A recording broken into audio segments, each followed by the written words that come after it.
All right. We are here. I forgot to start recording. It is Sunday night. Cousin Sal is here.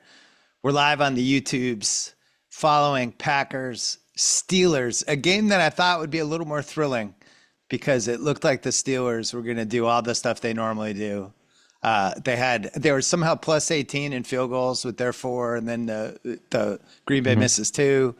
I was waiting for the fourth quarter fumble right when the Packers had momentum, that all of a sudden the guy was just going to bobble it. Steelers recovery, Steelers going, but it didn't happen. The Packers actually took care of business, and that was that. Who'd you have in that game? I had Green Bay. I had them all over the place. I had them minus 13 and a half. So that would have been fun if they didn't give up that last touchdown. But I can't get greedy. What a nice week for favorites. Idiots like you and I put money line parlays all over the place. I hope you don't have too much attached to Kansas City because that's where they're going to get us, right? Tomorrow. But anyway.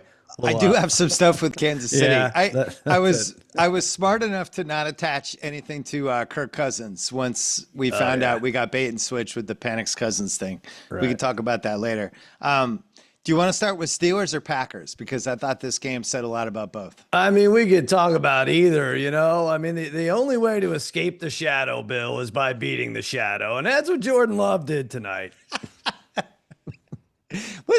Do people even really link Jordan Love and Aaron Rodgers together? I felt like the Rodgers Favre thing was a way bigger deal than Jordan Love and Rodgers, right? I didn't think so. And especially then they went on and talk about how they've maintained the relationship throughout and watch for them to switch jerseys after the game. It's like, all right, well, that's no fun. What do I care about that, you know? Yeah, I'd rather have them eyeballing each other. So Steelers, we've been saying this for a while. We thought they were a little fraudulent, right? And they lose that Thursday night game to the Bengals. And then this game, I thought they got overpowered. I thought Collinsworth had a good point in the fourth quarter when he was saying, one of the coaches was saying, watch the pile. If the pile is moving, our way toward them and they're moving backwards, that's what we think is going to happen in this game. And that's actually what happened. I thought the Steelers got a little overpowered. Their defense got torched.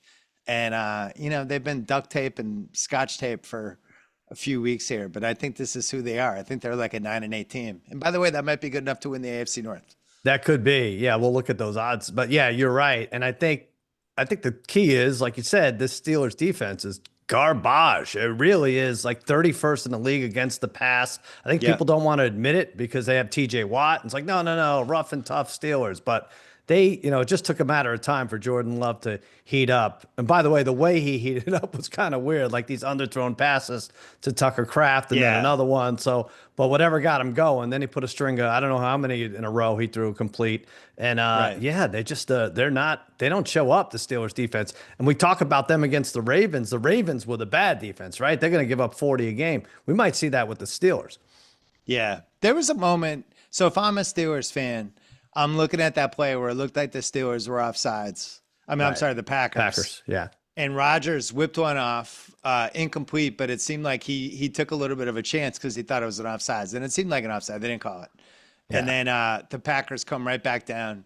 They get that crazy Jordan Love bloop pass to Kraft that easily could have been a pick too, but ended up being a great play. And it felt like the game flipped from that point on. But if I was a Steelers fan, I'd be looking at, oh man, if they had called that offsides, we had momentum, the Packers. But, the Packers, I've noticed this a few times. They remind me a little of the Eagles where the pace of whatever they're doing, it takes a while for them to get going. And it's a 3-and-out and it's slow and it's methodical. And you're like, you have all these weapons. Why aren't you guys just going? And then the second half, they kind of did that. I think they're pretty scary. Like House and I, we took them in Ringer 107, partly because we thought, they haven't really played an awesome game in a while, and we think it has it in them. I don't know if this was an awesome game, but it was a really good game. But I think they have the most pieces of anyone in the NFC other than the Eagles, right? I feel offensively, yeah. I mean, well, for first of all, both. I mean, Micah Parsons again in everyone's grill. Gary's right there, Rashawn Gary, and and even like the one completion there, that pass interference, like Rodgers had to let it go, and that was a long pass downfield. But that's what the Packers do that's exciting. They throw downfield, right? So they're always going to be in it. They have 8 or 9 talented pass catchers now. Now that Christian Watson's back, it's kind of ridiculous. I don't even know how Jordan Love knows who to throw to. But yeah, they throw downfield. They get big plays. Tucker Kraft is insane.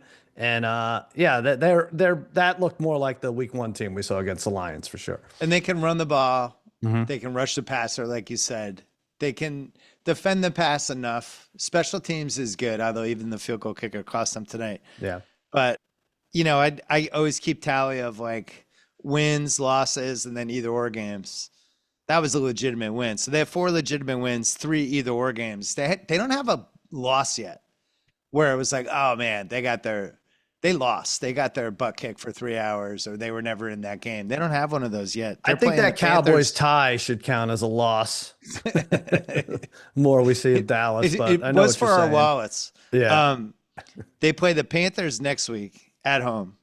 Eagles home on a Monday night. They play the Giants, who lost Scatterboo and have nobody left. Vikings week 12, who they're a mess. And really their next tough game is week 13 at Lions for Thanksgiving. Yeah. So they could go on a little run here. And if you're them, I think you might have a legitimate chance at could you get a 1 or a 2 seed? I think would be the goal. Yeah, Who at this knows? point, it has to be. It's funny. I look at these schedules. I remember thinking, oh, the Steelers have a really tough November. And now you look at it like 3 weeks later, it's like, oh, man, oh, Viking. Yeah, well, they could beat the Bears. Like, no one's that good, right? So no one really stands out. And therefore, like, kind of everyone's in it. But those odds for the AFC North are just insane. It's What Baltimore's is now. it now? Baltimore's minus 110. Baltimore's 2-5. And they're minus 110 to win that division. The Steelers are plus 175. That was with like 3 minutes left. Maybe that changed. I don't know. Well, one of the things I wrote down in the second half was if so Baltimore plays Miami Thursday night. They could be 1 win behind Pittsburgh after Thursday night. Right. Pittsburgh was feeling like everything was going in their favor. I still don't know I didn't really fully understand that Lamar Jackson story and why it was a big deal. Why do you think that was a big deal? Why do I think that people are making a big deal of it? Yeah. Well, there's a lot of money on the line to say what we have firsthand why it was a big deal. Like everybody bet them at 6.5, thinking Lamar Jackson was playing. Everyone had fantasy implicated. I don't know. Other than that, you should just be honest with your injury report, right? Did he But practice or did he not? but they never said he was officially playing yet on Sunday. It was a little leap of faithish, right? I think it was the In that practice. Thursday, Friday Did he range. did he practice or not? I think was the question. So the because I didn't follow this because there was so many stuff happening today. So is the theory that they just blatantly lied about him practicing when he didn't, and that's affecting all this different stuff, and this is like the one no for the league. So that's a conclusion you could jump to. And then people, of course, because they're crazy, have to jump to the next conclusion that they wanted people to bet the Ravens. And then, I don't know, FanDuel split the money with the league because not that it mattered because they covered. Right. I was like, everyone calm So down. this is the conspiracy corner. I mean, for me, this is always the same thing. It's like, okay, what's to be gained? And what happens if they find out you actually did this, right? What's to be gained? Nothing compared to the trillions of dollars that the league makes. And what's to be lost? Well, you're already being accused of it. Like that's terrible. And if you're found guilty, like it's got players like Rozier. It's going to happen to one-off players every now and then. Organizations and leagues are not going to cheat to get gambling money. People betting and. I just don't understand. But that's why I was asking why this was a big deal. It's so absurd that the Ravens, this is a franchise worth $7 billion. They're going to be like, yo, we might be able to make a couple 100,000 here if we can deceive the public and get some bets both ways. It's ludicrous. I don't think so. To me, the bigger disgrace was the Falcons all week. Yeah. Whatever that number was, everyone thought Penix was playing, and then they bring in the Kirk Cousins corpse for today, and it was like you knew within 25 minutes? House and I had the Falcons at Ringer 107. We thought Penix was playing by 10:35 Pacific time. I was like, this has no chance. Cousins just is done it was so funny that he was in trade rumors this year. Right. Who's trading for him? Nobody could trade. I mean, maybe it's just a joke. I mean, because they open the bag for him wherever he goes. But I just, the Atlanta games, I think we have to learn. I think we have to put a block on our YouTube 4 box to not let us put Atlanta in it. We have to put a parental control on Can we block all parts of them? Can we block gambling, FanDuel watching? account? I mean, you should be able to put a parental control. Like, I'm not betting it. Don't let me bet Atlanta. Don't let me bet Atlanta games because that's it. But yeah, Cousins was bad. But I don't know. I find myself trying to defend these bad, especially the 1 p.m. window quarterbacks, and they just didn't have the ball at all in the first half. Like it was Right. like 20-10 time of possession. I think they had like 16 plays or something crazy, Atlanta. But yeah, Well, let's just stay Cousins, away from them. when Cousins does the thing where he holds his head, Oh yeah, like a little yeah, kid who has sensory disorder and there's yeah. like a loud alarm going off Well, and he starts something hitting his about head. Mary. Yeah, going. You don't want the quarterback who's just hitting their head and doing this. That's usually a sign that something is going horribly wrong. Yeah, when you have to send the quarterback to the blue tent because he's trying to hear, he's trying to concuss jostled his himself. brain too much because he's trying to hear the Yeah. play. Not good. So Jordan Love today in that to put a bow in that Steelers game, Yeah. he finished with 360, 3 touchdowns, no picks, completed 20 straight at one point. Thought he needed it. Yeah. Thought it'd have been kind of an underwhelming Jordan Love year. And then on the flip side, I think this has been a gravy season for Rodgers. I thought he was pretty good today. He was under duress the whole time. I thought he was pretty creative, and it's certainly a little better than we ever could have expected with him. I just don't think that's a very good team. This game was not his fault. The defense is going to be a problem. I don't know if he would have taken this gig if he knew the defense was going to be so lackluster, right? Give up between 35 and 40 a game. I will say though, Rodgers mouthing effing cocksucker, losing his mind, in the first half, like while wearing the half bumblebee, half traffic sign costume is kind of pretty funny. So he does have the mid-40s dad golf luck now. Like, the passes, like somebody should have caught the interception, they drop it. It's the dad hitting the ball down hits the tree and bounces in the fairway. Right. Basically all the breaks Dixon gets. Ravens Bears was the other AFC North game. That's not fair, baby. I'm killing the ball right now. So Ravens had their first win in 6 weeks. Mm-hmm. This was a tough Caleb game, and I don't feel like the stats properly reflected it. It was one of those you actually had to watch the game, like some of the red zone stuff, the intentional grounding he took, the way he was missing some guys, and there's just a general lack of craftsmanship / something with him. And I theorized, I had the fantasy guys on my podcast on Tuesday, and we did one crazy prediction at the end of the pod, like the craziest thing you could think of. And I was like, Tyson Bagent's the Bears quarterback in week 13. And we're like, whoa. But I was watching this game thinking, like, if they had a better quarterback performance, I think they could have beaten Baltimore today. And he wasn't good enough. And you just got that from today? Because I think he's been... No, it's been every week. Yeah, and he's benefited because Chicago's pulled more turnovers this year than they have through 7 weeks than they had like all last year or something. So it maybe masked the fact that, Caleb Williams is not performing with some good receivers and a good running back and a good tight end and everything else that they set him up with. So I don't know. I would say if you gave Ben Johnson some truth serum right now, like he'd be like, I don't know, Bill, you're right. What'd you say? Week 13? I think that's a good over-under. The case I had for on Tuesday was just that they love Bagent. They signed him to an extension during the offseason, and they went out of their way to talk about how great he is and what an incredible teammate and all this stuff. And I don't think it would be a benching, but I wonder like if he got dinged up or something. And I'm just in the back of my head, I have this scenario where Bagent comes in and you just feel that flip with the new guy. Right. But that Caleb, it was Jaden Daniels last year. It's Drake Maye this year from that draft.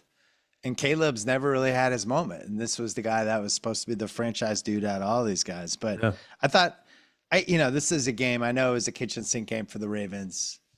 I like the Ravens today, but they did have Huntley. And it's a game the Bears, I think, could have stolen. I thought they were pretty close in that game. They ended up losing by 14. We saw Captain Kirk. We saw Snoop Huntley. We saw the Red Rifle. All the greats really lined up. Yeah. I don't know. And then listen, the league had to fix it, right, Bill? So that the Ravens covered that original Thursday spread that they had. Otherwise, it'd be too many complaints. 30-16. We had a big controversy in our Ringer 107 that you guys talked about in the Sunday pregame. Ringer 107, one of the teams is the fantasy show, and Craig wanted to redo the Ravens pick without Lamar, and we had to explain to him that picks lock in and that's it. And we just basically ridiculed him for about an hour straight. Yeah, exactly. But yeah, it was Is kind he of adorable. Is that a millennial thing? I don't know. It was kind of adorable that he just thought he got a redo. And then, of course, they win the bet anyway. I know. The Bears, how many times were they inside like the 10-yard line in that game where they didn't get anything? Like, was it 3 different times? Looked like a bunch. And that last one was crazy where the offensive lineman was looking for like they wouldn't snap the ball. They just wouldn't snap it. And then they had to fire it through the end zone. But right. Yeah. I think they had like 1st and goal. It felt like it was like at the 2 or 3, and they somehow didn't score to get it. So do you think our 7 NFC playoff teams already? If I gave you Philadelphia, Tampa, Seattle, and the Rams, and then Detroit and San Francisco, and then Green Bay as the 7. Wait, say it again. Philly's the only team in the East, right? Philly, Detroit, Tampa, Green Bay in the North. Let's give those to the divisions. Okay. We'll do 3 NFC West teams, San Francisco, Seattle, and the Rams, and 2 in the NFC North, Detroit and Green Bay, and that's just going to be the playoffs. So you're saying Minnesota and Atlanta have sufficiently fallen off. Like they're not getting there. Like if you had to bet that right now, and I gave you door A, these are the 7. Door B, anybody else could crash the party. I think I would pick those 7. Interesting. I've been watching a lot of Prices Right AI things with Bob Barker giving ridiculous What's prizes. that? I think you're right. I'll send you 100 of them, and then If there's AI Prices Right, you'll do nothing else. I don't even understand what that is. There's like Bob Barker dead. with a fat guy. Yeah, because I think you could take advantage of dead people more if you're AI. I don't know what they think now, but yeah, like a fat guy getting like an all-you-can-eat buffet and going nuts. But anyway, I think I would say that's the 7. Washington not sneaking in. My terrible team's not sneaking in. I don't like Minnesota at all. We don't like Chicago. I mean, you just run out of teams. And now watch Atlanta screw us. So Green Bay, Tampa, Philly, Detroit. They don't have all the teams up yet. I was going to try to figure out a good FanDuel if that was a parlay. I think that's better than even odds. So if you had to pick a party crasher, who would you pick? I can't. I'm just trying to think. 7. I don't like Washington. I don't like my team. I think there's a slight Chicago case if they could fit, because I feel like they're hanging around these games. Yeah. Minnesota, no. I think that too much has happened for them. It would have to be Chicago. It's not going to be Arizona in the West, right? It's not going to be any of the South teams. I think it's maybe either Chicago or Atlanta just eats us up again like they always do. But I like the 7. I would take the 7. I would take that prize, the 7 you picked out. Well, and then the 49ers lost to the Texans today. Mm-hmm.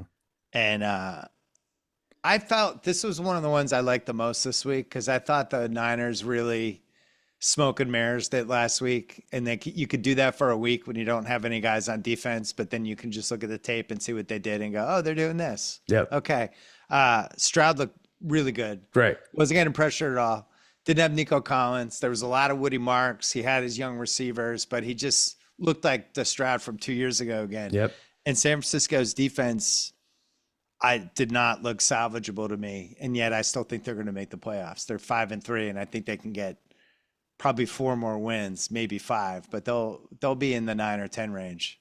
But well, how many more injuries do they suffer? Right? Like I guess like if McCaffrey went out, who's bulletproof at this point? Is it as long as McCaffrey doesn't go out? What are we looking at here with San Francisco? Because there's just injuries. McCaffrey's the only one. Yeah. Yeah, but the defense with Huff out. Maybe somebody on the offensive line.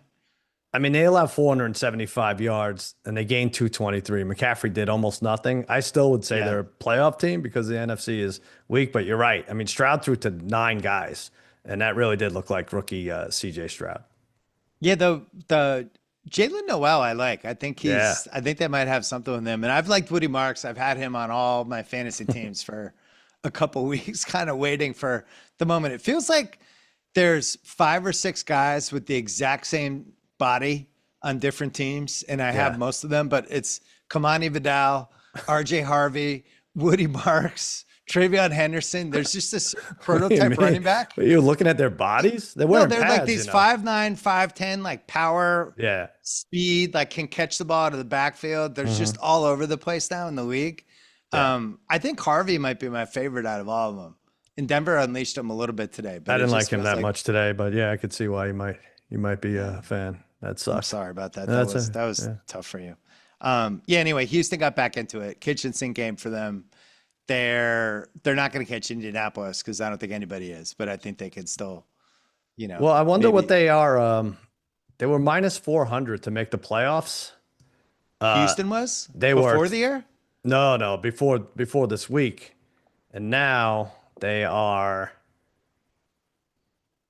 Wait, I'm sorry. Now Oh, they're Houston was minus 400 to make to it. not make To the not make playoffs. it. Sorry, yeah. And now I can't even find them. Did they take? Why would they take them off? Is there an injury? Probably Plus because of the 260. Pittsburgh. Plus 260 to make it. I don't know about that. So who are your 7 in the AFC then? If you give me Buffalo and the Pats, one AFC North team, Indianapolis, Denver and KC, that's 5. So then you'd have the Chargers would be lurking. You don't want to give 3 to the West? That would be the Chargers would be probably the number Yeah. one pick. I think so. Maybe there's going to be a bad AFC team is what's actually how it's going to play out, I think. Right? It'll be like Jacksonville. Well, or- if it's 3 in the West and you get 2 in the East, then you just have the division champs from the North and South. yeah, you're right. Yeah. Yeah, you're always better at this. Oh than me. man, see, Yeah. I can So count the to 7. Chargers would be the 7th then. Yeah, I would think so. I mean, you should start thinking about who you want to play here. I tried to get you going last week, but you're like, no, we're getting a bye. I'm like, all right, whatever. But if you don't get a bye, you'd rather have the Chargers come to Foxborough than like Denver, right? I can't wait to talk about this. Let's can't take even a think break about it. and then we're going Wow. to talk about Blowout Day. All right, coming back on YouTube. So Blowout Day today. What were the favorites? What did the favorites end up today? 10 and 10 and 2. Including Thursday night, 10 if and you 2? include Thursday, yeah, 10 and 2. and didn't last week the favorites crushed? It was the same. It was 9 and 2. I don't know where All we're right, starting what's going from. on? What is happening? What's going on? We're making money. Why are we? I know, but I questioning don't. it? I don't trust this now. The favorites are basically 20 and 4 on Thursdays and Sundays. Yeah, I don't want Last to 2 say weeks? anything because they've fixed it a little bit, as I guess the lines prematurely. Not good, but yeah, it looks like everyone's supposed to win is winning, and yet I don't know. It's just probably because there's like 9 bad quarterbacks out there. Well, we had 7 blowouts, and the only one where the underdog blew out somebody was the Dolphins over the Falcons. Right. Where we did the pod last week. We thought McDaniel was done. Right. He wasn't. They came back. They actually ran the ball. Tua was dying. It's another one you had to see it. Like at one point, Tua, a pass gets tipped in the air, and it's up. It's almost like a jump ball. Yeah. 2 Falcons defenders, they're like arguing over who should intercept it, and they crash into each other and they drop it. But it was just like one of those games. Then there was another one where Bijan Robinson's basically running the ball. Was it either into the end zone or inside the 5? And his knee hits the ball as he's running, and he causes his own fumble. So you had that one. It was just one of those games. Right. But it did seem like McDaniel's going to keep his job. Tua still looks, like Tua. But anyway, McDaniel should keep his job past Halloween. I mean, it's his favorite. It's got to be his favorite holiday, right? But so that's a poetic justice. The glasses alone, he that could he's try different around. glasses Yeah, every the day. fake glasses. Yeah. So Blowout Day, the Broncos killed your team. Yeah. Bo Nix, who threw for 4 touchdowns, but also had his typical 2 overthrows of wide open guys on bombs. I don't know what he's batting on those bombs, but he's got to be like 2 for 55 this year. Your defense just looked awful. But what was interesting, Dak wasn't good. All right. That was the first kind of rocky Dak game of the year, right? You've watched all of them. He was kind of due for that, something like that. Every facet of this team was bad. Like the defense, the play calling, by the way? Schottenheimer. Who's that? Big John Stud? Yeah, Big John Stud. Rest in peace. Yeah. Legend. Would you slam him? Could you slam him? Would you take that $15,000 check? You I wouldn't be could able to do slam it? small John Stud. Yeah, not big John Stud. Okay. But yeah, Dak sucked. He was bad. And I don't know why a few of my Cowboy fan friends like loved them this week. And I was like, guys, you know how this goes, right? Raheem was one of them. I had some other buddies that I was like, they're like, no, we're going to win this plus 3.5. That's a steal. I was like, have you seen our defense? Did you see it 2 weeks ago against the Panthers? And I think like people misinterpreted that Denver game against the Giants. Like to me, I came out of that like, well, Denver was lucky, but also they scored 33 fucking points in the fourth quarter. Right. Now they have to go up against my defense, right? So whether Bo Nix figures it out in the first quarter, second, or third, and then they just ran over everything. I mean, you saw your RJ Harvey guy. So when you don't have a run defense, that's always fun. But yeah, they were bad.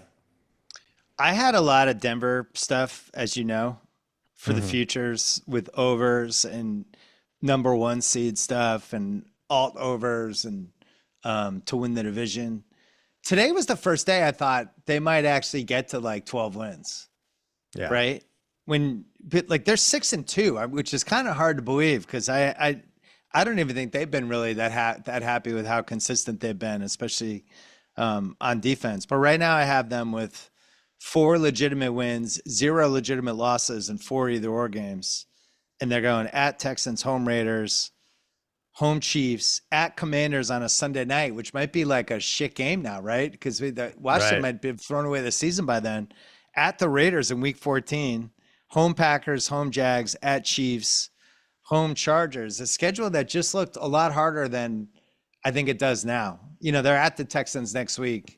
Maybe no Nico Collins. Maybe he comes back. That's not going to be an easy game, but yeah, I think 12 wins is conceivable for them, like a 12-5. I mean, I'd be very surprised if they didn't make the playoffs. I'd be much more surprised if they didn't make it than if the Chargers didn't make it. Both teams blew out their opponents this week, so I think we could compare them equally. But they're minus 355 to make the playoffs. They're too good. I think that defense is one of, I don't know if there's a scarier defense, right? Like people were against them. They had 15 sacks in 3 games before today.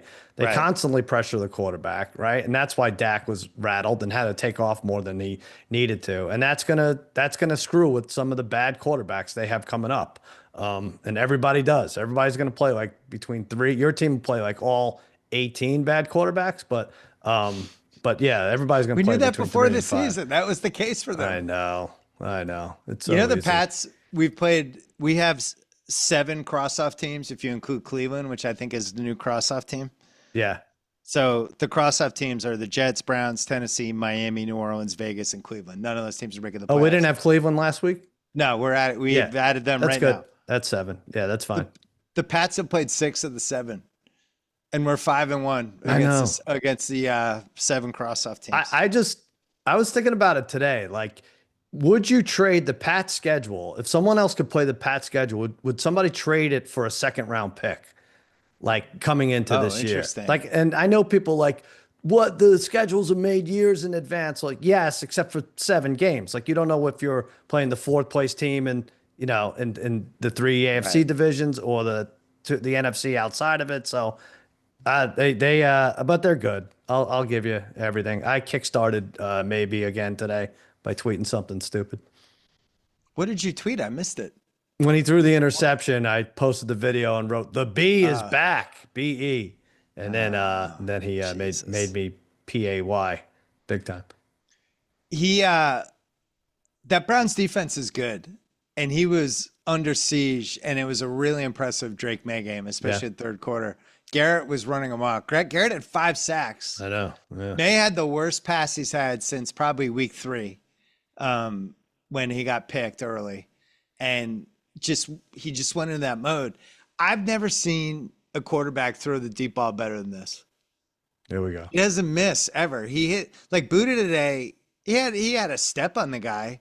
But when we have a guy down the field and he's got a step, like Maye hits him in stride, it feels like 90% of the time, not to mention all the other stuff, not to mention the running. And he's been so smart about not taking hits anymore and sliding 2 yards too early now instead of like putting his head down. He's just trying to stay on the field and making plays. And I think I watch all the social media stuff after the game, as you know. I like to have this has been the best part of the season. They show Vrabel stands in the runway and he high fives and hugs every guy coming off, and they show all of it. And for some reason, it's riveting. Then the post game speech stuff, and then the press conference stuff. They really believe in Drake as like a special guy. Like they're starting to talk about it pretty openly. Like they're like, this guy's the MVP. This guy's amazing. If we have him, we got a chance. So I don't know. I don't know where this goes. I don't know what to say either. You're right about all of it. When they show the stats where he has like more 20+ yard passes in a game than the other team has points, like it's depressing. This shouldn't be happening for you. You should have a Cleveland Browns situation where you have we served our 6-year pennants. Worse than middling quarterbacks for like 25 years. It's crazy. You get right back on the horse like this. I think it's crazier that there was such like adamant debate about him heading into that draft. Yeah. So now, I know like the hench and everybody redrafting. But some people heading into that draft, some people are like, this guy's going to be a bust. This guy's like Mitch Trubisky. He has the tools. He's not going to be able to put it together. And I was all in. I really was all in on him, but he's way better than I thought. To be this good at this age with this few games and to be this dramatically better than you were a year ago when you had no coach, no weapons, no blocking. You know, they don't have the greatest blocking, but it's okay. The weapons are better, and he's just way smarter about everything. What could I say?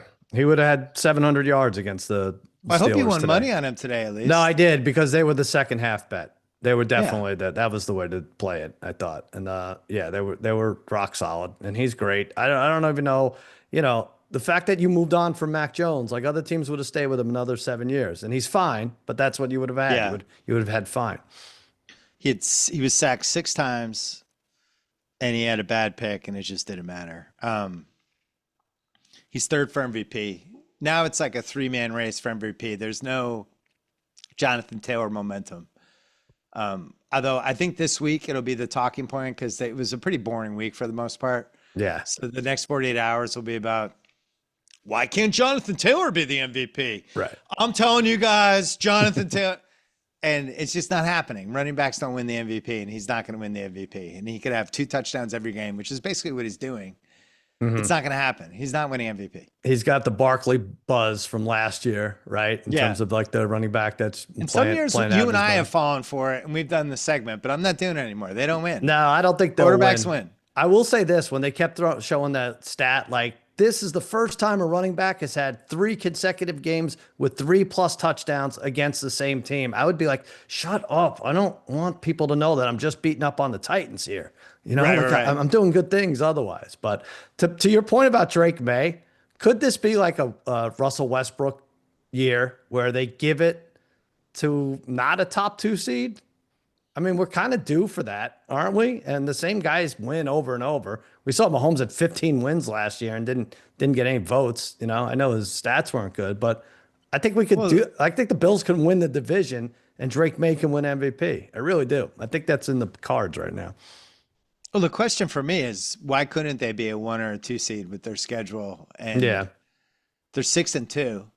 So could they go 7-2 the rest of the way, or 6-3 gets them to 12-5? Yeah, with that. Yeah, sure.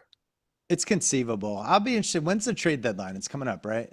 Yeah, I think was it the week after Halloween, or is that? Yeah, it's right around there. Yeah, I'll be interested to see if they mess with the team, because I think the chemistry is great. All of them are talking about like they play for each other. We love each other. It's one of those teams. And I think it's legit. A lot of it has to do with the guys Vrabel went after in the offseason. He went after like all these character dudes like Spillane and Matt Collins and just these guys and they draft Will Campbell, all of these like just teammate guys. And I don't know if they're going to mess with that, but I still feel like like the offensive line, that would be the thing that I think sinks them ultimately.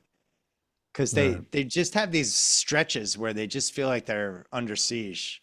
And May has been so good. He's been hiding some of it, but that would be my biggest. Well, if you get a veteran lineman in there, I don't think it's going to crush team chemistry. I think you'll be fine. Can we talk about somebody else now? Let's talk about your team. Wait, we did. What are you talking about? We did. Blowout number 3 was Eagles Giants. Okay, good. Poor Scadaboo. Can't the Giants fans have nice things?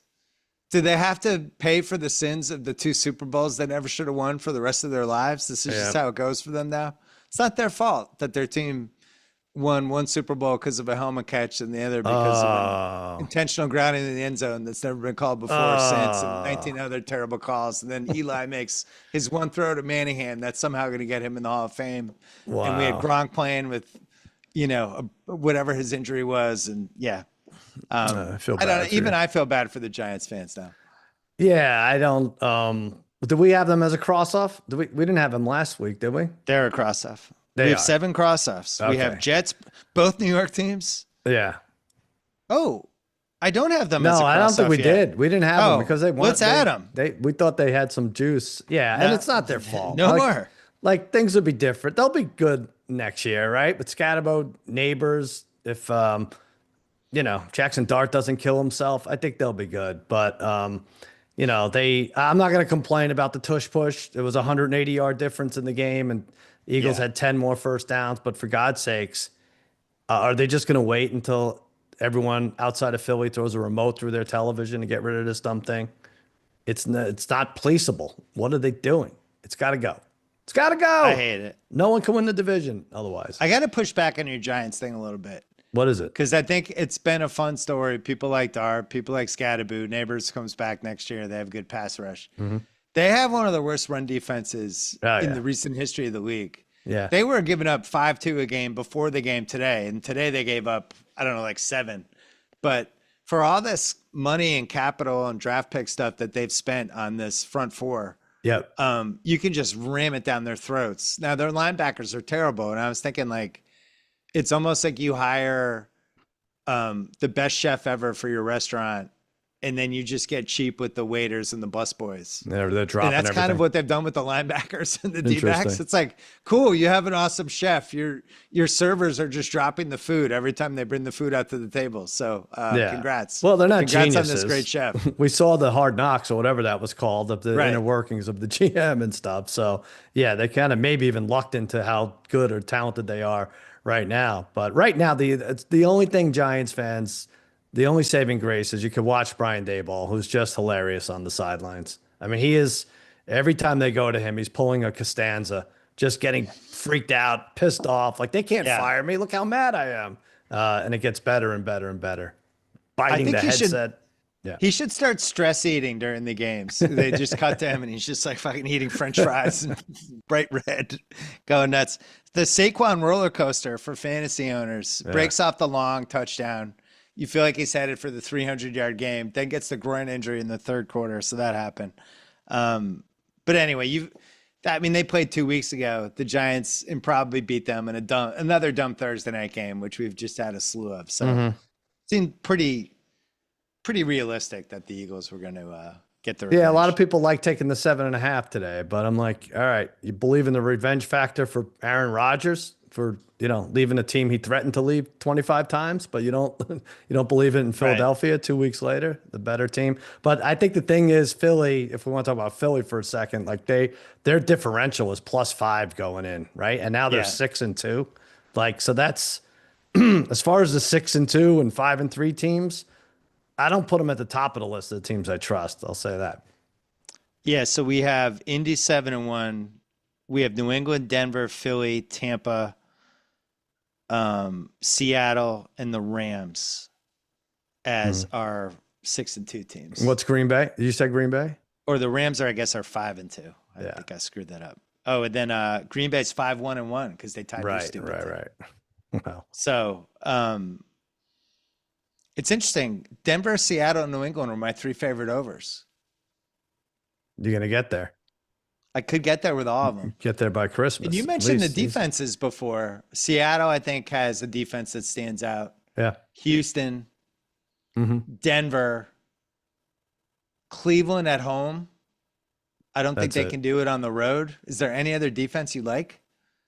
It's kind of it, right? Houston's defense is really good. I thought they were good Monday night. I thought they were really good today. Cowboys are pretty good. No, that's it. I mean, Cowboys. Jacksonville, it might have been a lot of bells and whistles, right? I mean, another team that just forced turnovers, but it might be catching up to them now. Maybe the Chiefs, we'll see when they get always as the season goes along, they always go. Another blowout, Bills Panthers. Look, Buffalo hadn't kicked anyone's ass in 7 weeks, and this was due. I actually like the Panthers for Ringer 107 House No, talked me out of it. good. Pointed out how the Buffalo was coming off 2 losses in a bye week. We talked it out. It was good conciliatory stuff from House. The legacy of this game. Somehow Andy Dalton was worse than Kirk Cousins, and Kirk Cousins was bad. Andy Dalton was worse.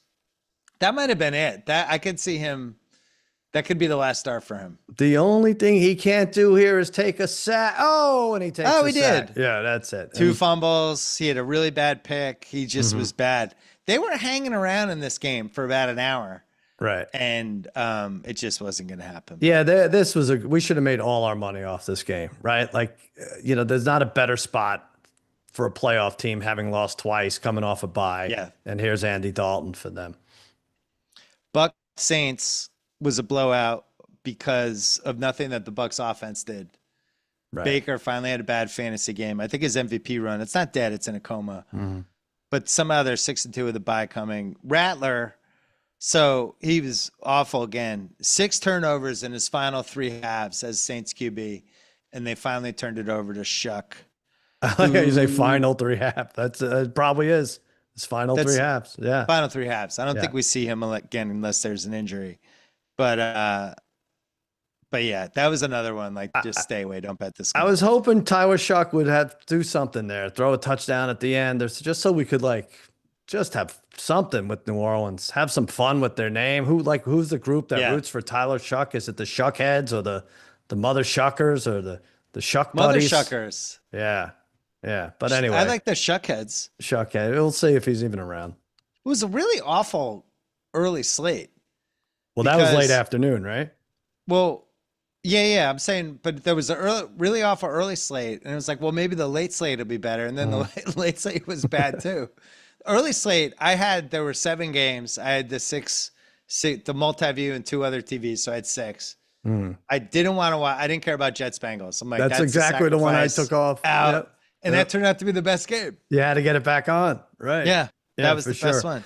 And then Indy, Tennessee somehow ended up as a 4:00 game. Like that snuck in, should have been a London game. Not even London worthy. Like, what's a terrible city in like Coventry It's like or a something? like the first Scotland game ever. Yeah. Like Would've been good. Scotland. Terrible. Well, really let's bad. talk about that Colts game because that's their 5th blowout win. Like real blowouts, like where the game is like done in the 3rd quarter kind of blowouts. And it just feels like they're answering every challenge you would have for can you actually be the 1 seed? They have the long balls. I didn't even think Jones played that well for the first part of the game today, but Taylor was great. Pierce had his one long play. Right. Pierce is the most interesting deep threat. We're talking about today watching the games where it's almost like in basketball when like a point guard gets into the paint, has somebody on their hip, and then they lean in and they use their body. They use that step they have on the guy to keep the momentum, and they'll either get a foul and an N1. Pierce will do that on a 45-yard pass. Yeah. He'll get a step on a guy. He'll veer into the guy's path. He'll slow up a little bit. He'll also make the catch. But he's kind of the most unconventional deep threat in the league. And then Warren on top of everything else. They just have a lot of weapons. I'm sold on them as a 1 seed. Yeah, I like them a lot too. And you know what? We shouldn't put too much praise on any team that just beat up on the Titans, but Yeah, they took care of very business. good. No, they did. And Jonathan Taylor should have been minus 600 to score today. He's just excellent. I wanted to say something about the Titans coach. They're down 17-7, and they punt on 4th and 4 Mike McCoy. From the 44. Mike McCoy. Now, even if you want to punt there, what is the downside of going for it? If you want to keep this job, don't you want like a you're 3 or 1 and 4 6. plays where I converted the 4th and 4. They show them on the sideline. So what if you don't convert? You're not going to be there and getting, calling plays next year. Take a chance. It's not even a chance 4th and 4 from the 44. Draw them off sides. Awful. It was awful. Cam Ward was mad about it. Yep. So they play at the Steelers next week. This is the Home Colts. Falcons. Yep. This is the Colts. Home Falcons. Bye week at the Chiefs. Home Texans. Mm-hmm. And that Falcons game is in Berlin, just FYI. Right. I like the Steelers game as a test for them. At Pittsburgh. Pittsburgh doing all their dumb tricks. Pittsburgh needs the game. Yep. You figure Baltimore is going to win. There's going to be a little pressure finally on Pittsburgh. They're going to be playing all the hits. Boswell will be hitting his 59-yard field goals. There'll be some stupid Aaron Rodgers tip pass that'll go for 40 yards. Taylor or somebody will have some sort of fumble. And it'll be all the check marks you need. And I want to see how they respond. I want to see what Daniel Jones looks like in that game. I think so too, but I won't count them out even if they lose this, right? Like you read their No, schedule. I'm just saying it's a nice test. There's not one team they should be scared of at this point. Well, are they favored every game the rest of the year except for at Chiefs week 12? Well, I'm not going to give you a think they freebie. are. I'm not going to give you a freebie this week and tell you if they're favored or not. All right, that's fair. You tell me. Yeah. That's fine. I think they could be favored. By the way, they could even be favored in that Chiefs game. Yeah. Stranger things have happened. So anyway, they took care of business. And then and then we talked about Dolphins. Oh, and then the last one was Jets Bengals. Just a lot probably had the most storylines of all the games. Good for them. Jets owner takes a shot at Justin Fields. He played pretty well from what I read because I refused to watch this until the last 4 minutes. Aaron Glenn got off the schneid. Yeah. Zach Taylor maybe threw in his hat in the next coach fired ring. I mean, that was as bad a call as any. With 38 seconds left, they still need, 18, 20 yards to get in field goal range at the end. And first down calls right up the middle, like for a no gain. And I think they didn't have they had 2 timeouts, I think. So, yeah, he's always in the ring. I just think like Burrow kind of saves this guy every time. And that one run they had, I think people just look back and point to. Right. Which I don't know how long he gets to ride on that one, but yeah, look, we say this all the time. That could have been one where if you're a Jets fan, maybe you wish he didn't win that game in January. You're like, why are we 3-14 and we don't have the number 1 pick? Oh. Well, you got to get dumb that. Bengals game. You got to get it for Aaron Glenn. You got to have to get a win before Thanksgiving. It's crazy. And the fact that he went for it down, what was it? It was like 38. It was 38-24, and he went for 2, right? And he got it to get it there, and barely got it, by the way. Like, I still haven't seen a replay where he definitively got it, but that was a great Fields play. And even like Fields, like very emotional in the press conference afterwards. So good for the Jets. Now they can go back to being the Jets. Really good post-game speech from a comedy standpoint by Glenn. Yeah. Which, of course, I watched. He started out and he's like, first of all, how about that defense? It was like, with that big stop. It was like, well, he gave up 38 points. 39-38. And then he's like, in our offense, 500 yards. They're like, yeah. And he's like, this is who we are. This is our identity, what you saw today. Right. And it's like, I don't know, maybe you also should have lost by 10. I really like those. How about our defense? Yeah, you did get a stop. You got one stop. It's rough. I mean, what's the converse? He goes in there. I was like, man, we are so lucky. We should be 0-15. How do we pull this one out? We're so terrible. I think he should have to. It should be like when you're on a bad AYSO team or a bad Little League team. It's like, everyone's getting ice cream. He should be like, he's got 11-year-olds. You know, in a poker tournament when like you're beat 98-2%. But you like pull a flush on the last 3 cards, and the guy who wins is like, sorry, sorry about that. Apologizes for the win. A tennis player, like it hits the net and barely goes over. They hit the racket. We're good. Yeah. What'd you learn from that Chargers Vikings Thursday night game? Anything? I love the Chargers in that spot. I don't know. I learned that the Vikings. So I think they're plus 770 to make the playoffs now. And they really have nowhere to go because now you're looking at J.J. McCarthy, and you covered it last week. What kind of injury is this anyway? And you don't have anything to look forward to after Wentz, really, right? Pretty tough. Yeah. Regular season MVP, Mahomes plus 150, Allen plus 350, Drake Maye now plus 450. Everybody else is 12-1 or higher. And then Super Bowl odds, Chiefs still the favorites, Lions, Bills, Packers, Eagles. Colts down to 11-1, but still have not gone into single digits yet. Which I thought was interesting. Strange. From a value standpoint, I mean, the Pats are 33-1 and really have a chance to be a 2 seed. It just that seems too high. I don't think they're going to win the Super Bowl, but I think if you can get anybody who can possibly be a 2 seed, right? at 33-1, it has to be considered. And then Seattle at 25-1 was the other one that jumped out to me. What's Baltimore That also now? seemed too 22? high. Baltimore was 22. 25. They're 22 now after the win. That's interesting too. But maybe if they're actually favored to win the division, get their shit together. But I Yeah. think as far as those odds and MVP, your team and your guy is the only ones that are going to shrink considerably.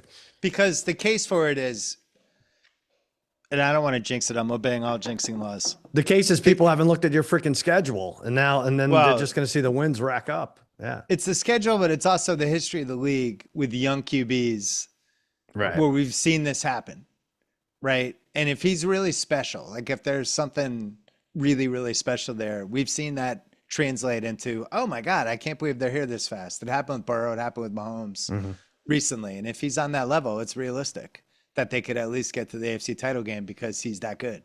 I don't know if he's that good, but he's You're certainly full of checked shit. every You box. put him number 5. You put him number 5 right now. Best quarterback. And you don't even want to put Burrow ahead of him at this point. I think he's playing the best of anyone at that position right now. I don't know if that means he's the best quarterback, but I've just watched it for 5 straight weeks. He completes 75 to 80% of his passes. He runs for first downs, whatever he wants, and he completes every deep ball. I don't know what else you can do as the quarterback. Yeah. He doesn't miss throws really ever. When he misses a throw, you're surprised. His teammates love him. I don't know. I don't know what's going on. It doesn't make a lot of sense because even week 1, that Vegas game, he was not good. And it was like, fuck, did we go backwards? What's going on here? And now in week 8, he looks like a finished product. And I know he's not. He's 23, 22. Discounting the past, right? Yeah. Would you rather have Daniel Jones or Drake Maye? Forget about what you know about Daniel Jones before this year. If you forget about it, what you knew of the Giants, Daniel Jones, because you can make the same case for everything you said about Drake Maye. Daniel Jones is doing it too. Maybe not as good a deep throw. Daniel Jones looks great. Yeah. Yeah, May. It looks a lot like some of those other great guys when it just happens early. I mean, going way back to when we were kids, Elway. Like, what was that, year 3 or year 4? All of a sudden they were in the AFC title game, and it was like, Jesus, we're here already. Marino got there as a rookie in Miami. Like, if a really great quarterback, if it happens early, it's not unusual. Yeah, Elway's weird. Take a look at Elway's stats his first few years. Even when everyone thought he was great, it's always like 22 touchdowns, 17 interceptions. Yeah. You're not going to see that out of Drake. I shouldn't have engaged you in this. This is my fault. No, but here's the thing about those stats, because I've looked at those. It's so unfair to compare them versus now because you could beat the shit out of those guys. Well, you could beat the shit out of the receivers, but you could kill the quarterback after they threw it. You could dive at their legs. Like they're like navigating their livelihood at the same time as they're trying to win games. And now these guys, even saw today, what was that time? Who got hit? Love was in the Sunday night game. Like Love got kind of hit a little bit on the head as he threw, and he was like looking at the ref like this, like that. Oh, right, yeah. The football we grew up with, these guys were getting annihilated. Yeah, you couldn't come. You can't come near the head anymore. You couldn't throw over the middle. You had to fear for your life. Guys were trying to pile drive you into the ground. So I look at those Elway stats. I'm like, that's amazing that he even was able to play 16 games a year or whatever it was. Yeah. Can we, before we go on, because you mentioned Love and it made me think of this. The replay assist thing, I don't buy it. I don't think it's even a real thing. I don't think it's a real thing. I think the refs get together and they be like, we fucked up this call. Let's pretend some ominous voice came in and told us that they don't even have to go to replay. And then that doesn't make us look bad. It doesn't make us look good. We'll just move on immediately. I think that's what it is. Doesn't exist. They just call it something interesting. else. It's just, it's like they're just doing a little mini podcast. Yeah. One of the refs rolled his eyes to the other ref and he was like, okay, that's all right. You're right. That wasn't bad. Well, when that offsides play, when they gathered together after that would have been bad. Yeah. And who is it? Pereira was like, yeah, I've never seen this before. If they call belated offsides, there's no way. We'll take a break for the podcast. Staying here on YouTube. Guess the lines week 8. I am up 4-3. Don't worry about it. 5-3. It's week 9. Yeah. Oh, week 9, 5-3. Thursday night, Ravens at Miami. Hey, can I say something? You did that well. People are complaining, like important people that listen to this show, that you're not saying who the home team is and who the road team is. That time you did it. Good job by you. That's bullshit. I say it all the time. You think These you people do? can fuck off. Oh Yeah. my God. Yeah. If I would have Yeah. told you who is former President Obama actually put in the complaint and you're telling him to fuck off. No, it wasn't. It's not him. It's not him. But okay. You did good there. That's it. That's how you do it. If Baltimore, it was Miami. Gavin Newsom, he could fuck off again. Ravens, Miami, at Miami. Yeah. I couldn't have crammed this harder and more violently into the Vegas zone. I have Ravens minus 5.5. All right, you're gonna win this week. I'm telling you right now. I was so Okay. off on these. I said 5. It's 7.5. Oh, that's too high. Well, too many favorites are covering, so they have But to it's a Thursday night game, though. cover themselves. Yeah, that's true. That's too high for a Thursday night. Lamar's just going to waltz back in during a whole whatever scandal, injury report scandal. I still don't understand the scandal. Sunday marquee. We finally have a Sunday marquee game. Bills Chiefs. It's in Buffalo. Good one. Tic Tac. Bills minus 1.5. How's that sound? Sounded good to me. It's exactly what I said. It's Chiefs minus 1.5. Oh, wow. It's tic tac, all right, but that's gonna flip, right? 6 times between now and when we next talk. The Bills had their D linemen all back finally, Yeah. and they were actually having an impact against the Panthers running backs. And then Ed Oliver got hurt. It lasted like an hour and a half. Right. And then Ed Oliver got hurt. Yeah. I'm trying to think what would be the best overreactions coming out of this Chiefs Bills game. Chiefs win. Overreaction is Mahomes is back. Mm-hmm. It's been Mahomes' league all along. Anyone who said Allen was the best QB, you must feel fucking stupid. Right. Why did we doubt the Chiefs ever? Let's never do that again. Yep. And then Bills win. This is Josh Allen's league. He's outplayed Mahomes for the last 2 years. This rivalry's flipping. It's like the Patriots Colts in the mid 2000s when all of a sudden the Colts started being the Patriots. What else? Chiefs have trouble scoring. I mean, imagine if they lost, it would be like 23-20 or something. Take too long to score, all that shit. These receivers didn't actually pan out. The ones that came back, everything. Chris Jones getting old. Yeah. He's not the impact guy that he was 2 years ago. Yeah, this will be good. There'd be some good overreactions. Taylor, bad voodoo. Yeah, all of it. The watchables. Would you put Pats in New England against the Falcons a watchable or a fairly watchable? Are we done with see, I would have put Indy Pittsburgh as what's that before fairly watchable. I think that's No, I mean I had 3 watchables, including Pats Falcons, but I didn't know if that was a watchable just for me. I think just for you. You could watch it if you want. You know what? I'm gonna move it to fairly watchables. I'm trying to obey. It is watchable.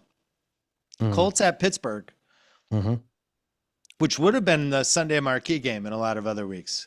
Yeah, it's in the early slate too. What are they doing? Packers were favored by 3 in Pittsburgh this week.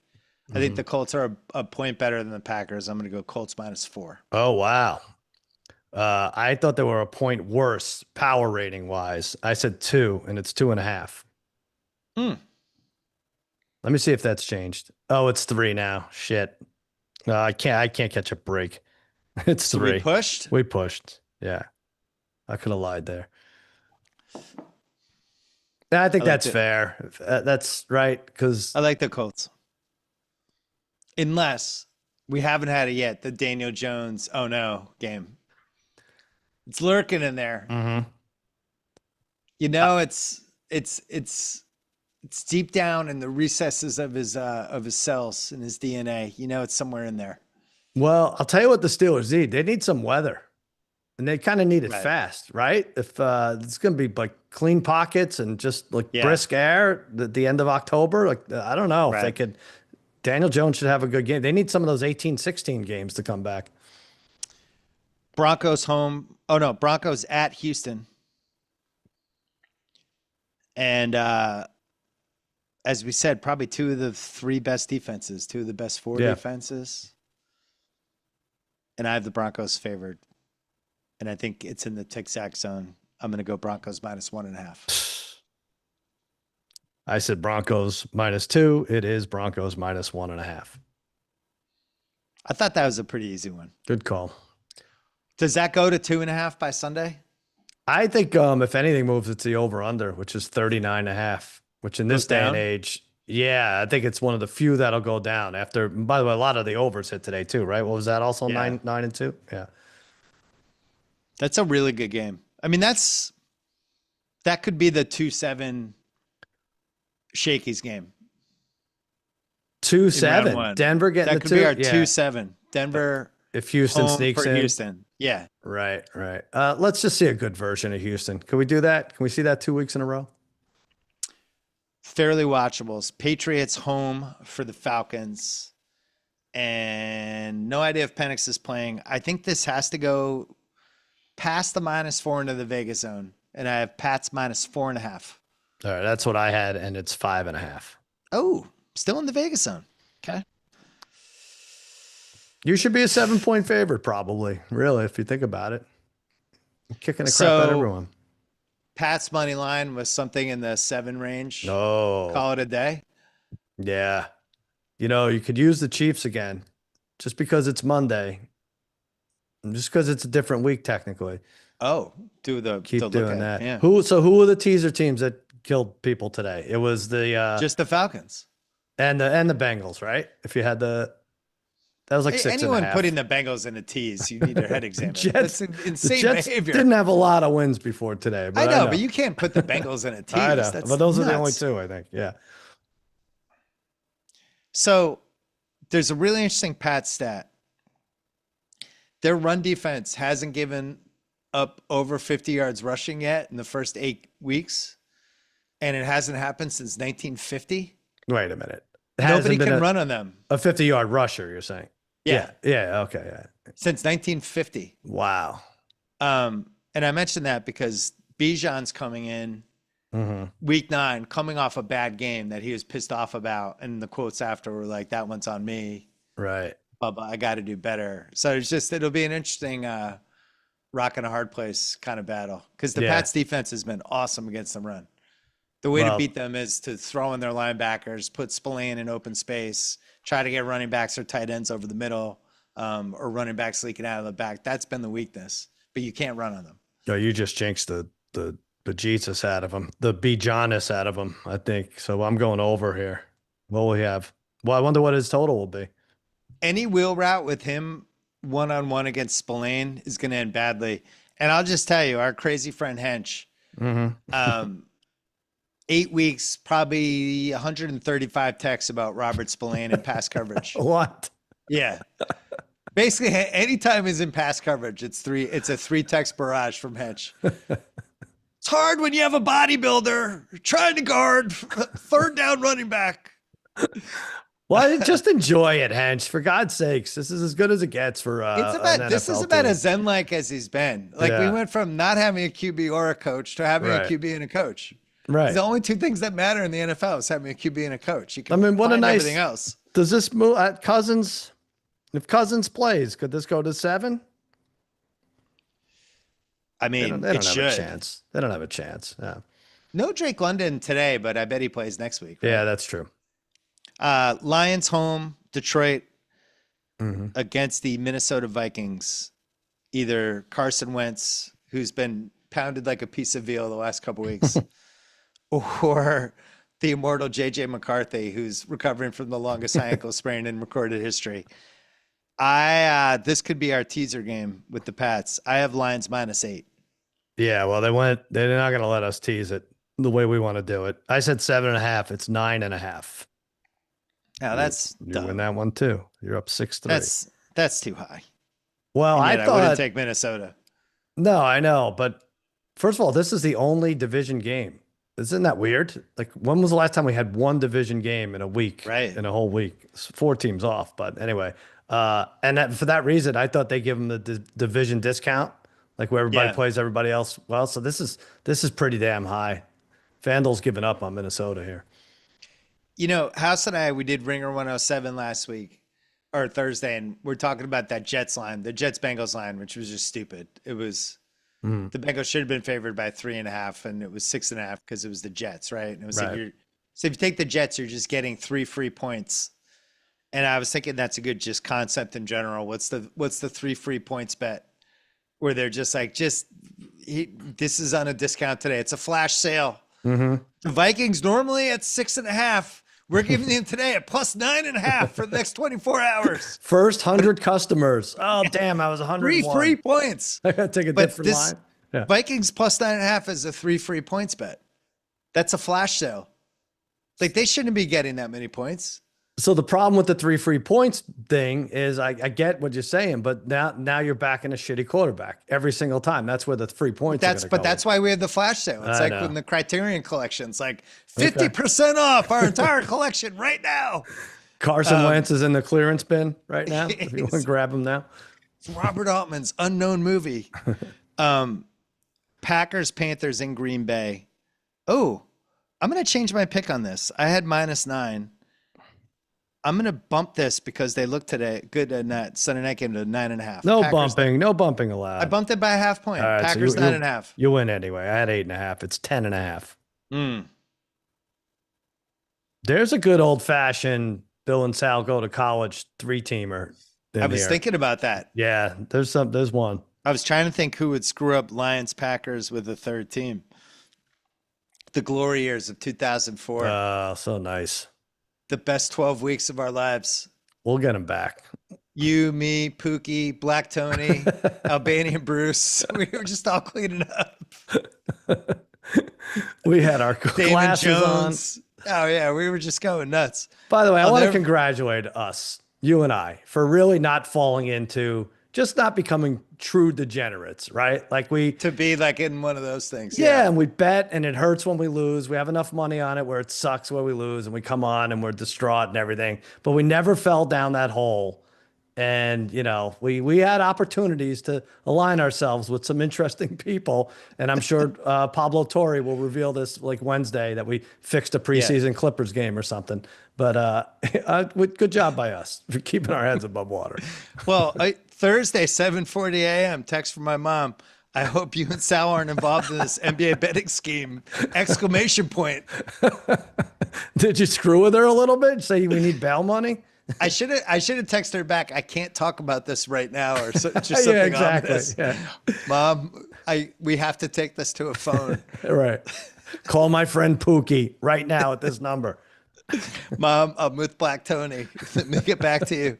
Albanian Bruce is going to drive me over. There were 2 Bruces, right? It was Albanian Bruce, and there was what was the other Bruce? I couldn't get enough of it. Yeah, there were 2. There was a Flappy.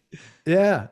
I just couldn't get enough of the names. The week the Bruce Springsteen movie comes out. What a week for Bruces. They really cleaned up. Bruce. He couldn't just be Bruce. Yeah. 49ers, Giants in New York. Okay. Yikes. Maybe Brock Purdy for this? Yeah, you would think at some point. I don't think I hit this. 49ers, I had -3.5. I get this. I said 3. It is 2.5. Yeah, I couldn't figure that one out. Tough one. Boy, the Giants just aren't very good. I'm probably leaning toward Niners in that one. Well, we crossed them off. So whenever we have a playoff team, we think the Niners are making the playoffs, right? Yeah. And we crossed the Giants off. So just based on that, 49ers can't keep losing. Last one is Rams Saints. I think this is going to be another flash sale. Oh, all right. I think this is a 7.5, but I think we get 3 free points. I think it's Rams -10.5 flash sale. Oh, it is a sale even beyond your wildest dreams. Oh, what is it? So wait, what's your official thing? -10.5. Oh, okay. So I said 9.5, 13.5. Oh, wow. What 50% off. We can't keep it on the shelves. This is great. Do you want to combine that with a Blu-ray? Wow. 13.5. The Shuck Wagon's coming to town. What are you going to do? Coming to SoFi. Do you think there would be Saints fans there? There's some New Orleans fans. This is interesting, there, right? Yeah. I think you might get a rare reprieve here in LA, and where the Rams have more fans. Poop Fecta. 3 games. First one is Bears at Cincinnati.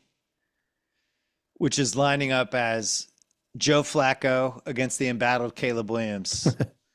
And somebody's favored by 1.5. I went with the Bears. It might be the Bengals. It's a 1.5 for somebody.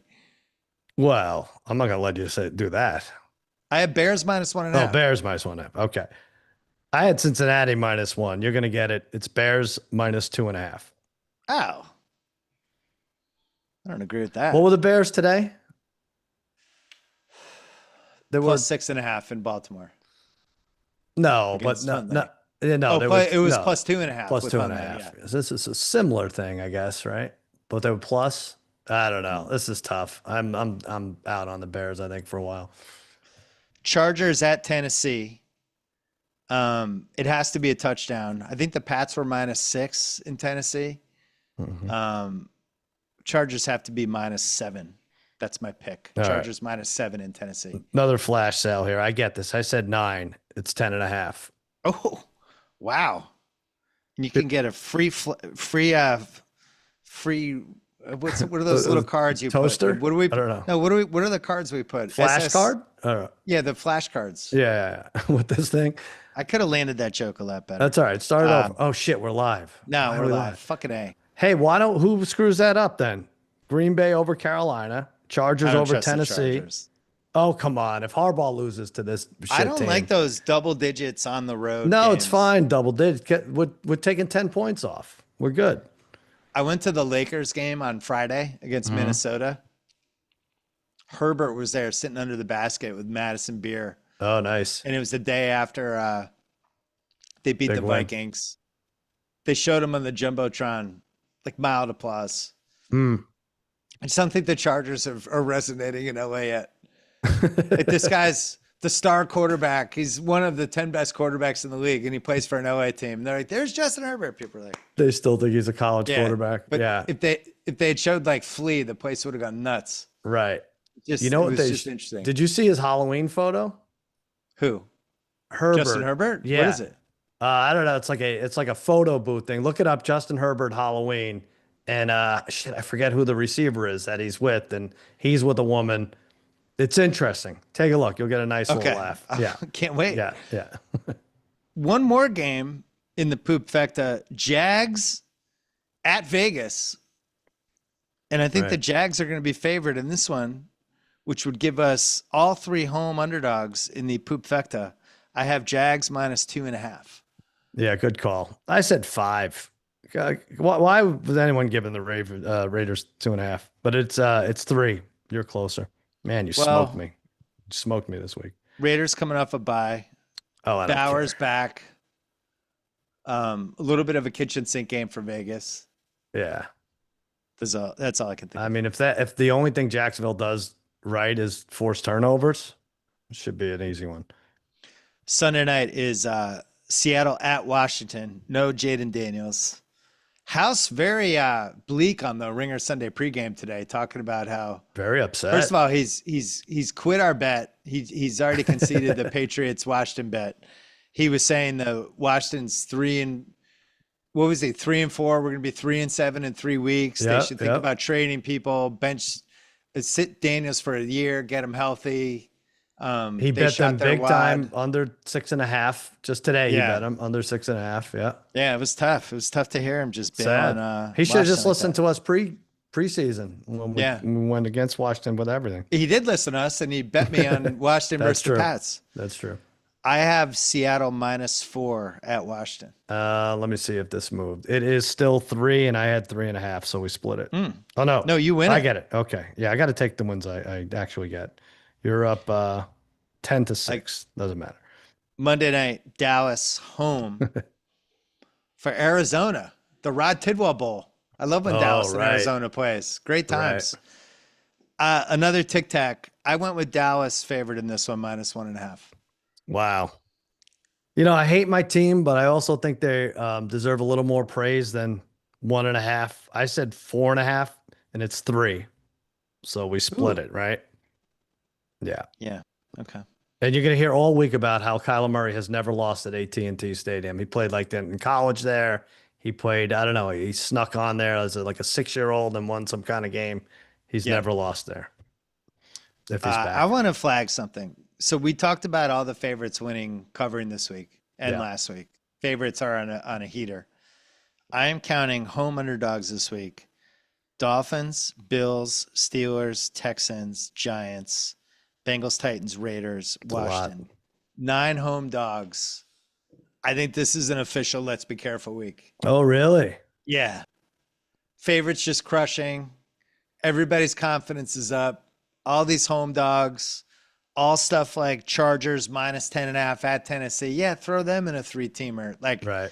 I don't know. My shit detector's going off. Well, you were better than me today, but even you were light on everything. Like they're juicing everything up. So it would make sense that it would come back the Flash other sale way. for Halloween. So many, yeah. Halloween havoc. So, all right, that's it for guest the line. So how many people did I do? Oh, I think I was supposed to say guest the lines was presented by something. I might have screwed that up. It's okay. We're live. Did I screw that up? Hold on, I'm looking. Oh no, Parent Corner was the Yeah. one. Yeah, all right. So I'm still the in other this.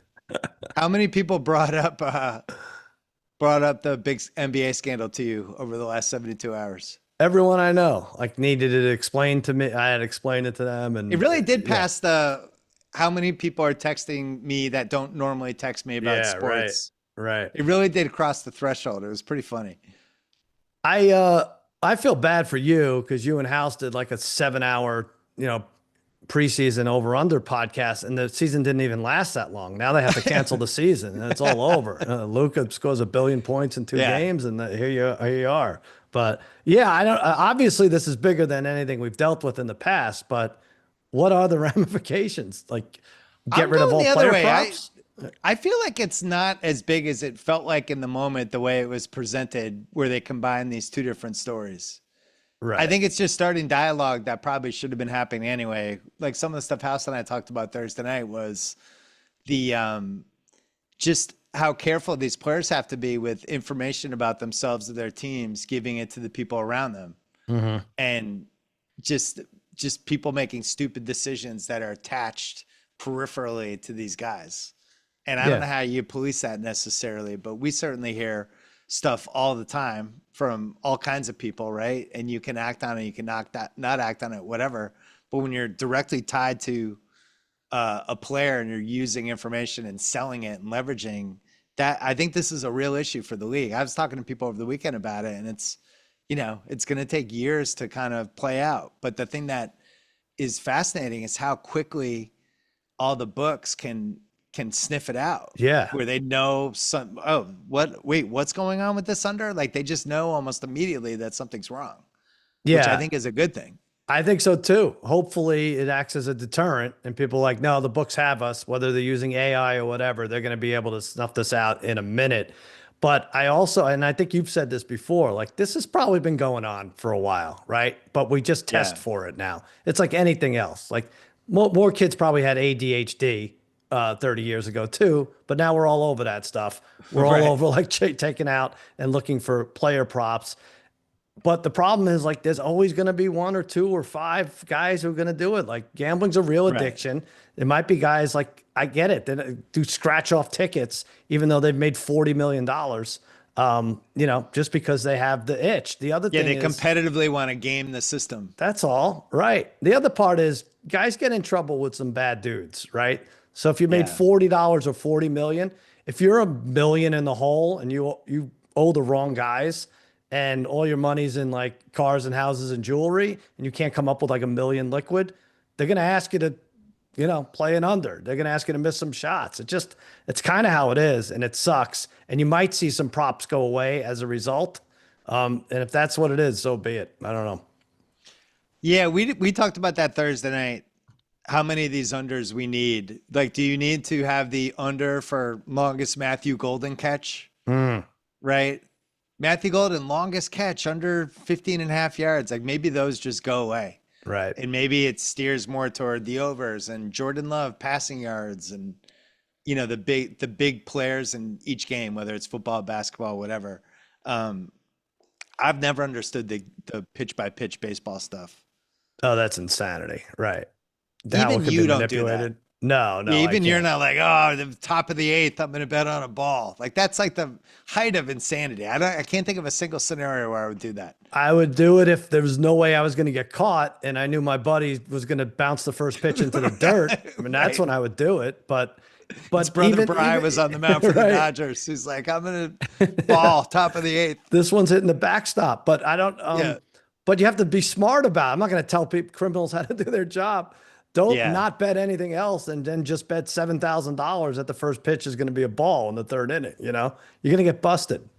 Well, what you said about people being able to have pressure put on them because of Yeah. losses, Mhm. I think is something that's happened since the 50s and 60s. And Right. this is why the illegal poker game thing to me is going to be a much bigger story than a couple of this betting, the couple betting things versus like how deep the poker stuff, because we both heard so many stories about these games Mhm. and they have athletes and actors Yeah. and Hall of musicians and Famers now named. billionaires, Mhm. and they're all competitive. The games are all arranged. They always try to have the one person who's got money, who's famous, who thinks he can beat these guys, and the game's rigged against them. And that's where I think things go sideways. And there's no way to police that. But I promise you, this has been going on since the 90s No doubt with about some of it. these games. And And this the is, by the way, how Jordan got in trouble in the 90s right. with some of the golf betting when he fell behind by millions with allegedly with that Richard Esquinas, whatever his name was, who Mhm. wrote the book. And this is just these guys are super competitive. No doubt So about it. And then, so what did Terry Rozier should be forced to play baseball? I mean, that's what they right. did to Jordan. I don't know. Send him out. I don't know. That's one where I still don't know what happened with that one. To me, like they like the league checked the MRI and he was hurt, Mhm. right? And yet there was so much action on that under, and he just left the game after 9 minutes. And there's that video of him grabbing his foot and like, could you rig that? I guess you could. He's Yeah. making $26 million a year though. Like I just don't understand the upside of that. Yeah. It was just a 1-2 punch, that and knowing that LeBron was going to be out. And it was like, that wasn't Right. him, Using but that like, info. it's just so much to hit everybody with and release right when the season starts too. It's Well, the craziness. bummer, and a lot of people have made this point, but it was an awesome first week for the NBA. It Yeah. was, the Wemby storyline was awesome. Some of the games were great. All the televised games, Tuesday, Wednesday, Thursday were really good. And then I thought Amazon on Friday like that, I thought it was really cool. It's going to be work in progress. You have a 5-man show that's going to be tough for basketball, but the Right. set, the fact that they were going a little more hardcore basketball and it was more celebrating the game, which is what I think people want. Yeah. Between NBC and Amazon, the way they're presenting the game is what people have been asking for 10 years. Like, we don't want the hot take shit. Like, teach us about basketball, give us guys we like, and Mhm. try to be a little more positive. So I don't know. Yeah. I thought Run it was a really plays. good week. It was a really good week, except for the story that became the story that dominated everything. Did you see this though that just came in? What? They You're now making there's this up. no now they're saying Wemby is one of the guys who robbed the Louvre. So I don't know. He probably has to sit like 2 weeks or something. They didn't use a crane. It was just Wemby. It was him. It's just dunk, grab, out. Today's Parent Corner is brought to you by Scout Motors. Every team has an MVP, and for parents, that's not your fantasy QB, it's your ride. The all-new Scout Terra and Scout Traveler are engineered with 4-wheel drive, available locking differentials, optional 35-inch tires, plus room for kids, coolers, and a tailgate spread that'll turn heads. Iconic in the 70s, reimagined for today. Join the waitlist at scoutmotors.com. What do you got? All right. So wrestling season, even though it's not really here, Oh, is yes. here. We had a preseason tournament in Cerritos. By the way, you remember Super Dave and the Cerritos commercials? I don't know if you were here yet, but Super Dave would do don't think I was. Cerritos Auto Square. Come to Cerritos Auto Square. We're giving these cars away. It was kind of like your discount. So we had to go to Cerritos. We drive there. The weigh-ins are Friday night at a satellite location, and then the wrestling is Saturday. It starts from like 12:30 and goes till double elimination. So I take Jack out there. We're driving to Cerritos, not to the Auto Square, but to the college. And and he's starting in the drive. He is breathing very heavily. Like he's like starting to, but he won't say like anything's wrong. So I try to ignore it. I like make the radio louder and like finally I like listen to this. I'm like, Like he's getting nervous breathing? getting nervous breathing. Yeah. And I feel bad for him. And I'm like, this sucks. This is really, and wrestling is like, it's so much harder now. They have like 4 4-hour practices a week. And it's not even wrestling season yet. Wrestling season starts like mid-November. Anyway, so this is a preseason tournament. He's breathing heavy, and I've been there before. I've had all like the anxiety, and I don't know what to say to him because I know like if nothing anyone said to me would work. And so I'm like, hey man, I know you're probably nervous, but in a few hours we're going to be in this car. I'm going to go back, and your life's going to be the same, no matter what happens on the mat. And that didn't seem to phase him. The breathing kept consistently, it was constant, and it kept going. And I'm like, you should have said last year you threw up on the mat, they cleaned it up, and you got the win. And you got the win. Yeah, so this will be fine. I ran through everything I could in my head, like try to calm this poor boy down. And then I thought, like the day before, Harrison, my youngest, had a flag football game, and my father came, and I walk up like I'm keeping score actually on the game changer. And then I left my father for a minute, and I come back like 20 minutes later, and his entire ass crack is exposed. I don't know what happened. Like he's sitting down, but his pants though. So I have to tell him about it. But first I have to take a picture of him talking to the coaches with his ass out, and then talking to like a grandmother of one of the players with his ass out. And I send this to Archie and Jack, and I'm like, "Boy, you guys are really missing out today," And so I say to Jack, I'm like, "Hey, listen, before you go on the mat, you can't bring your phone to the mat, but before you get ready to go on the mat to be on deck, on double deck, just look at that picture. It'll loosen you up a little bit, And he said, well, but isn't that going to just like make me laugh? Like, aren't I supposed to be serious going into these things? I'm like, yeah, I mean, I'd rather you listen to AC/DC to get pumped for this, but I also don't want you getting a heart attack, like, worrying about it. Right. So he did it. So like I'm sitting on the other side of the bleachers. I see him. He takes it. He looks at the phone. He like kind of laughs. This is now he's going onto the mat. He gets on there and he loses 16-1. And so I think it really worked. Like I think Tech fall first period, but it got rid of the butterflies, and that's what coaches look for. Yeah. Not to clean up vomit on the mat. So no ass crack next time. No ass crack. No. I'm gonna have to step it up. But he did better in the second match. But anyway, I don't know what that says about me as a father, but wrestling. Wow. The worst. We were talking about Parent Corner this week, and my wife's like, "What's the Parent Corner going to be this week?" And Ben said, I haven't been in a Parent Corner all year.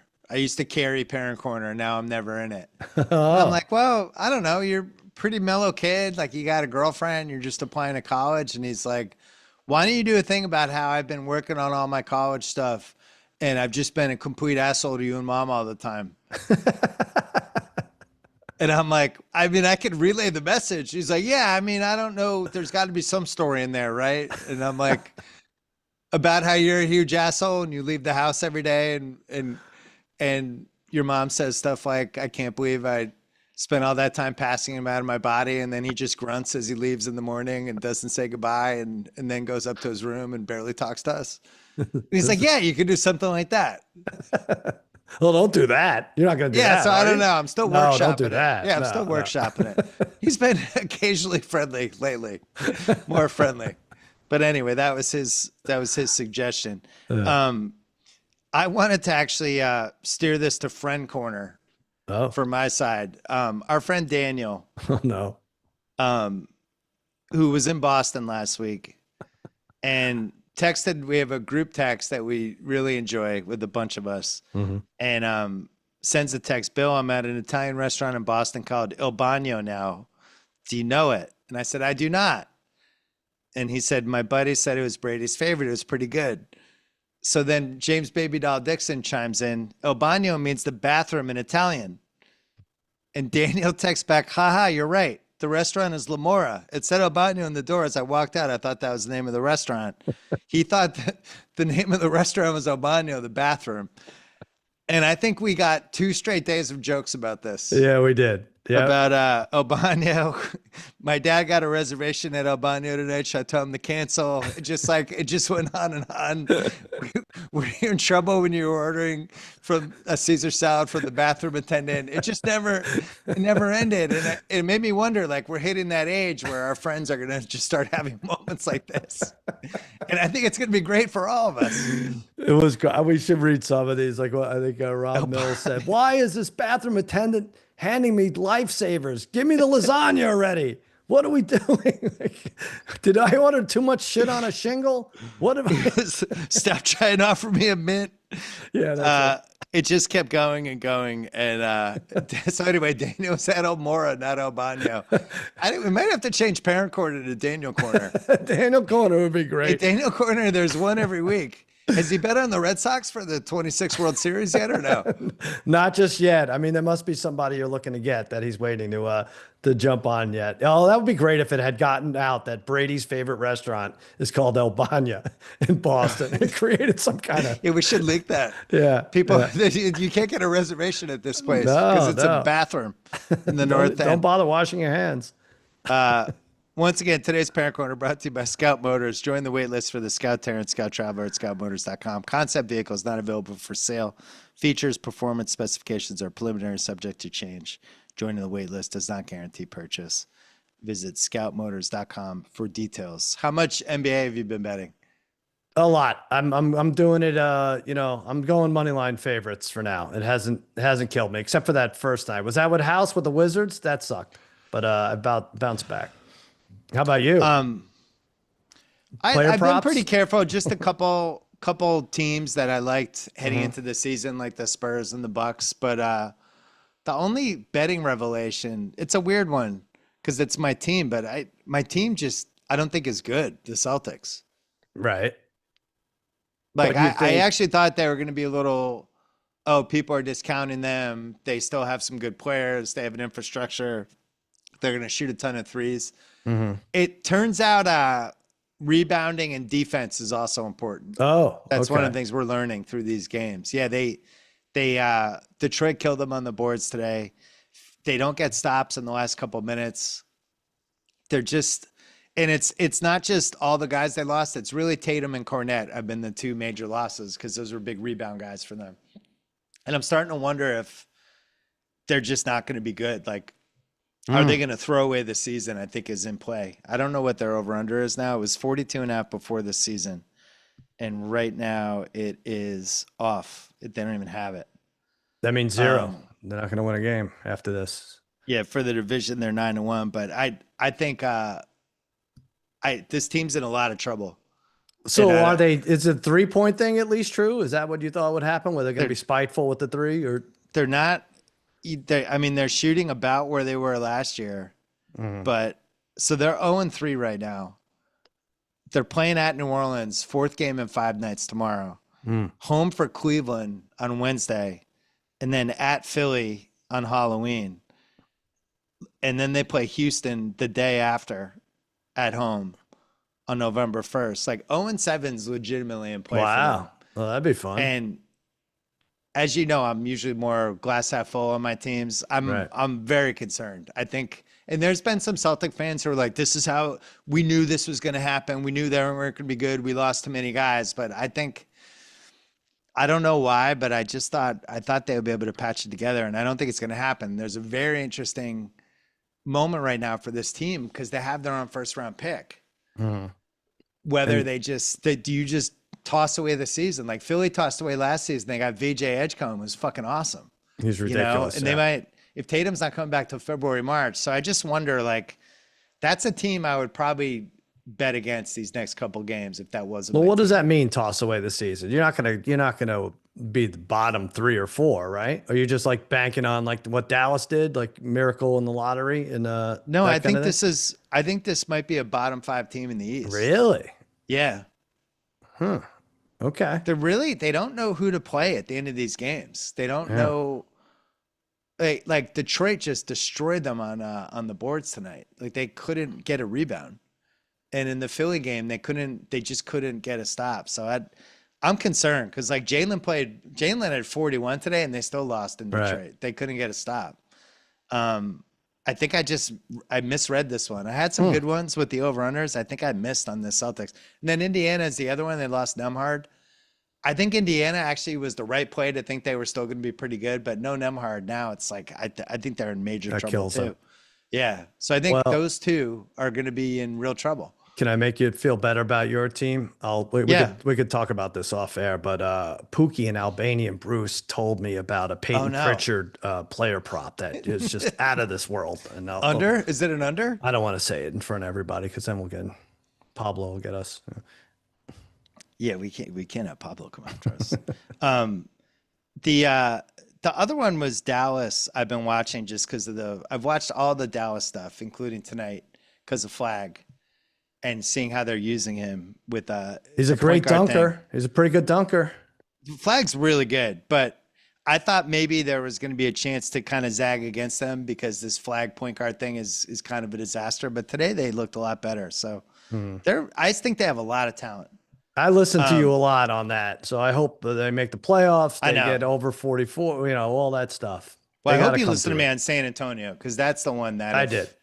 If Wemby's going to be healthy, that's going to be a monster team, I think. Yeah. And then I really like Milwaukee. I think Milwaukee's legitimately good. They had a tough loss today to Cleveland, but they were in that game. It came down in the last minute. But I think Milwaukee's for real, and they can shoot. Is there? Oh, you can't talk awards really, but I wonder if No, I there's- can talk awards. is I there just can't bet one- on them. Yeah, I'm trying to think if anyone moved a lot. Wemby Yeah. was 12-1 before Right, the so he's season. plus He's plus 360 360 now. Yeah. Right. So are we still with the top 2, top 3 seed thing, or we think they can get there for him? Well, Wemby could have this season was so spectacular. Doesn't matter. Like We the have Russell to Westbrook. commemorate it. Yeah. I Okay. just think Jokic is 4-1 now, and anytime he's like Mahomes, where there's some sort of early season over. I don't know if you've seen him, but he looks like he's Yeah. playing himself into shape this year. yeah. He's definitely the chunkiest he's been in a while. Right. But yeah, the Wemby I think was the biggest flip, and there's the Luca's 6-1. What's his seat? The points per game leader.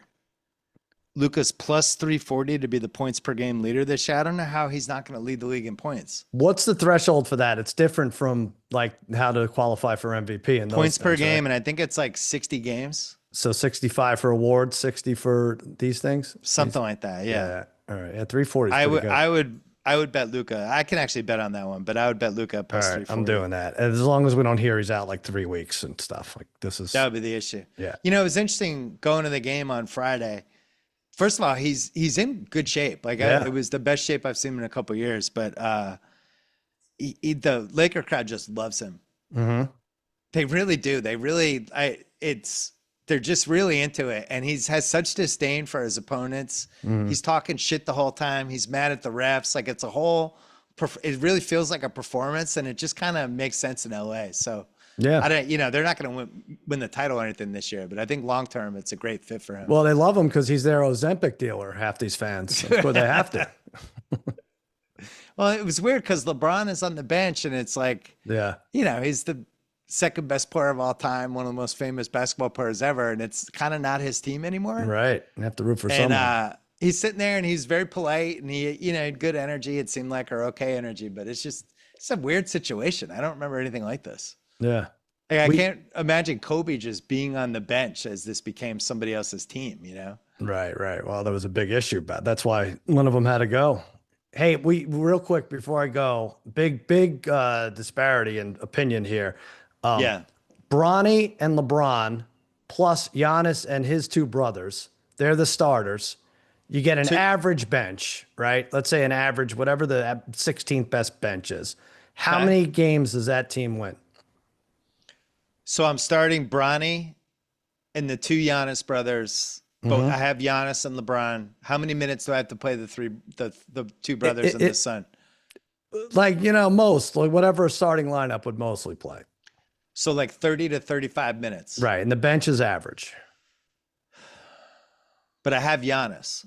Giannis and LeBron. Yeah. But I don't have any shooting with those 5 other than LeBron. I think that's like a 20-win team. That's what I think. Yeah. Yeah. Tate said Yeah. 45. House said like 37, 38. No, we got to see this to believe it. I mean, Tate. It's probably not going to happen. Come on, Tate. He's positive. He's a very, very positive guy. I actually like that they signed the other brother, the Bucks. Yeah. I think they should sign more family members because you really only play 10 guys, right? Like what would be, how shady could you get with it? Like if you just signed his cousin who's like never, let's say he had like a 5'9" cousin who was like a wrestler who never played basketball. And he's like, he's our 15th man. Yeah. And he just never played, but he was one of the 15th guys. Like technically that's legal. Right.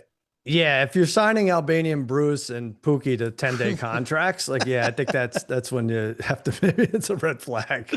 I can't get enough Albania Bruce and everybody. Let's have him on. All of them are my favorites. He's going to be fine. Let's have him on next week. All right, cuz we're going to be back next Sunday. What's the Sunday night game next week? It's a good one, right? Seattle at Washington. Oh, not a good one. Nope. We're probably not going live after that one next week. I never know why or when we go live, but you'll be surprised. We'll see. It's usually when it's a good game. Oh, we okay. want to go live. Right. We'll see if the Pats play next week. Yeah, they're playing Atlanta. Okay. Yeah. We'll see if the Pats can be 7-2. Cuz, as always, a pleasure. Good job by you. Good job by you, buddy. Thanks to everybody on YouTube. We will see you next Sunday.